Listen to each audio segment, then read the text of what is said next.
On and welcome, Mr. Kilbride.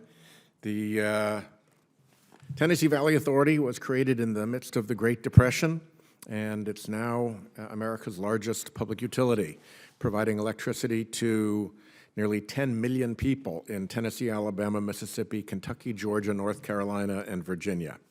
That makes the TVA uniquely positioned to lead the development of American policies to support cheap and clean energy. Last Congress, this subcommittee helped clear 5 new members onto the TVA board. Today, we hear from William McBride, a Chattanooga business executive nominated to fill the final board vacancy, and I appreciate very much the support of Senator Lamar Alexander. I want to make 2 points today. First, the authority must remain a nonpartisan and independent regulator. It recently voted to close 2 of its coal plants, despite political pressure from the Trump administration and Kentucky Republicans to keep the plants open. TVA concluded that the 2 coal facilities were unreliable and inefficient, to use their words, and too expensive to repair or operate over time. Keeping them online would increase costs for consumers and increase pollution in our atmosphere. It was refreshing to see a regulatory agency guided by facts and the good of its consumers, rather than political pressures. I hope to hear from Mr. Kilbride today a strong commitment that his regulatory decisions will focus on what is best for his consumers.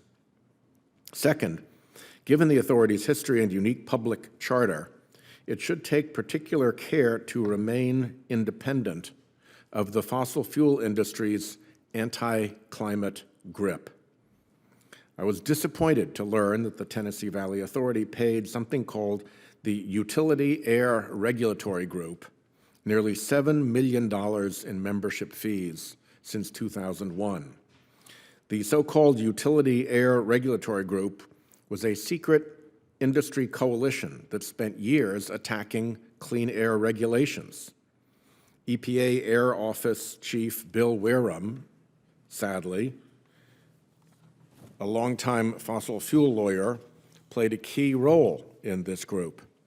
Thanks to congressional oversight, the group's activities were exposed, and its member utilities quickly sought to distance themselves from this public relations headache. The Utility Air Regulatory Group was disbanded. Mr. Kilbride, today I want to hear that you will work to ensure that the authority will not fall victim to the fossil fuel industry's long-standing political campaigns against climate action and clean air regulations in Congress, at the executive agencies, and in the courts.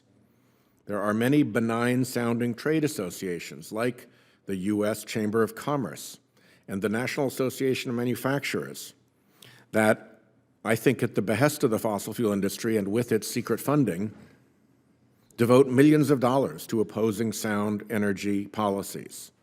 The authority should not be a member of any such groups while they continue to engage in this kind of misbehavior.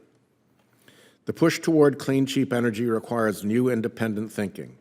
As the largest public utility, the authority can and should lead the way. Regulators are there to ensure that prices are fair for consumers and rules are not compromised for special interests. So I look forward to hearing from the witness.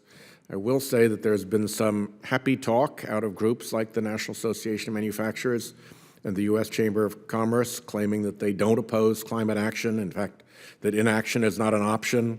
And there's been happy talk out of the CEO suites of the big fossil fuel corporations saying that they don't deny that climate change is real and that their product is causing it and that a price on carbon is necessary for the solution.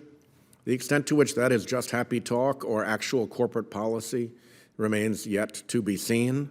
So far, from my position on the receiving end of their political efforts, I see no sign that those statements have filtered through to action, but I'm willing to work with them to try to make sure that they actually do take action consistent with their newly stated views.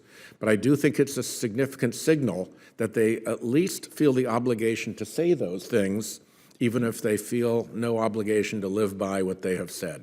Thank you, Chairman.